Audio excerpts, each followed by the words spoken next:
Hussam Zomlot, the Palestinian ambassador to the UK. In a moment, we'll speak to Tzipi Hotovely, the Israeli ambassador. Hussam Zomlot, to you first of all, and Benjamin Netanyahu's words today. He said Hamas has crossed red lines. Israel will respond with force. What are you expecting that he will do, and what will you do? Well, we've been at this for a long time. This is the sheer propaganda that we always hear, Emily. This isn't about Hamas. This is about Israel. Israel provokes. Israel commits every crime you can imagine. Israel injures more than 300 worshippers, peaceful worshippers, this morning in Al-Aqsa Mosque. Israel evicts people of their homes, continues with its sheer violations of the very basic rights of people, and then they try to blame the react rather than the act. This must stop, and we must really visit the root causes of all this, and the root cause of all this is Israel's insistence on the very denial of people's basic rights. Tonight, as we speak, Emily, people are demonstrating in Palestine all over, including cities inside the Green Light, in 48 Palestine, in Jaffa, in Haifa, in Nazareth. Why do you think people are demonstrating? They're fed up. They're fed up of their rights being denied. They're fed up of being pushed away. They're fed up of their homes being taken away. So let's break that down bit by bit if we can. You see it very clearly. The Israelis think that Hamas are a radical terror group and that Palestinian officials use these holy times to incite violence. Was Hamas right to respond with rocket fire? This isn't about Hamas. Hamas was not involved. There were tens of thousands. They were when they fired rockets. Hamas did not decide to evict people from their homes inside the occupied city of Jerusalem. East Jerusalem is occupied not according to my law only, but according to your law, according to the UK position, according to the United Nations. An occupation has to be temporary, and it has to respect the rules that govern occupation. Israel has made mockery of these rules, particularly the issue of population transfers, ethnic cleansing, apartheid. I'm sure you have read the Human Rights Report. Those people have researched Israeli policies over the last 2 years. Ask the experts, not Netanyahu. Netanyahu is flaming of the settlements, but let's just try and understand this, because Dori Gold, the former Israeli ambassador to the UN, has told us it was pre-planned by Hamas. The march had nothing to do with it. You wanted to make Israel look bad. Do you condemn the rocket attacks by Hamas? I condemn, and I condemn Israeli aggression. I mourn for the 20 people who were murdered in Gaza only tonight. 9 of them are children. I am so sad to see the hundreds of my people but you know, so I'm not asking about Israeli aggression. I will do that in a moment. I'm asking you about Hamas's aggression tonight. I am not aware of any Israeli who has been killed. And you ask me a question about violence and condemnation. Who should be condemned, Emily? Who should be condemned?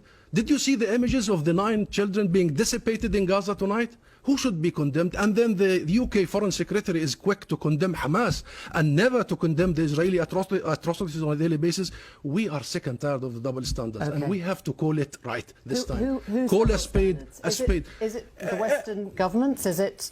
You heard the statement from Dominic Raab today. He condemned the firing of rockets. What is your response to the UK government?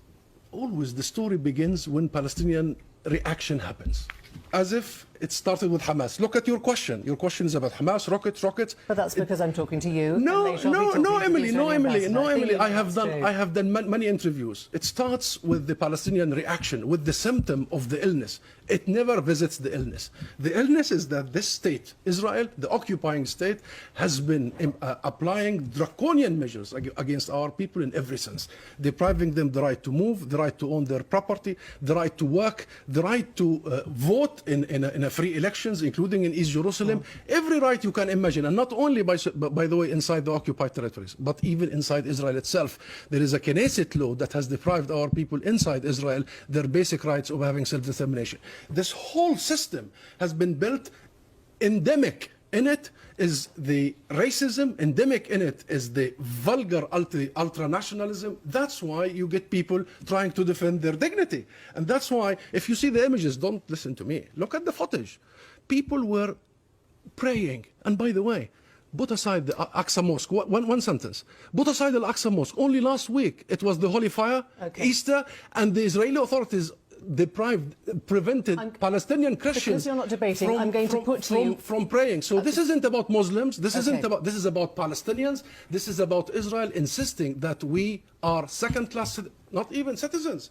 We have no rights. We are ought to be brutalized. with silence. And when we act with dignity, when we resist this, the whole thing becomes about our resistance and our struggle. And I understand very much those underlying issues.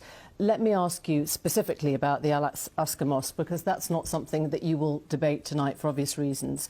Israeli police say they believe it was being used as a military stronghold. That was why they started sending in their stun grenades. What is your response to that? It's nonsense. It's nonsense.